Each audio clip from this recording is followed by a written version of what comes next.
Жители Якутска жалуются на длинные очереди в поликлиниках города и на слабую работу со стороны персонала. Наша съемочная бригада решила проверить, как работают столичные поликлиники. Репортаж Сусанны Рожиной. Конечно, нам приходится стоять в очередях, потому что записаться предварительно невозможно, с учетом, что ребенок болеет внезапно.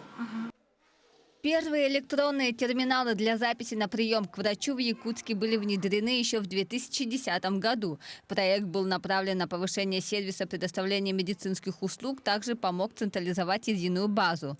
Первые терминалы были установлены в городских больницах номер 3 и 4. На сегодня система уже выстроена и почти во всех поликлиниках, на которые жаловались люди.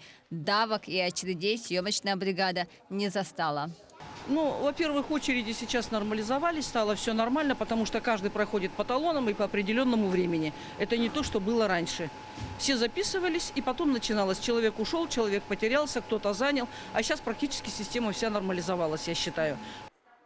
Обслуживаемое население поликлиники номер 1 составляет более 90 тысяч человек. Из них 30% – это дети. Учреждение оказывает медицинскую помощь 22 школам и 17 детским садам. Тем самым является одной из самых крупных поликлиник столицы. Если здесь годами ранее пациенты жаловались на бесконечные очереди, то сейчас вопрос урегулирован. У нас организована электронная запись пациентов по времени каждому врачу. Пациент может записаться через систему ER14, зарегистрироваться в госуслугах. Также можно записаться по телефону колл-центра.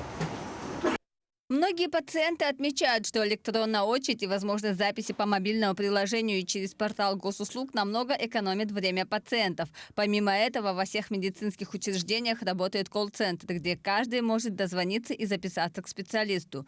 В этом году поликлиника планирует увеличить количество специалистов колл-центра. Пациенты также жалуются и на несоответствующее поведение со стороны медперсонала.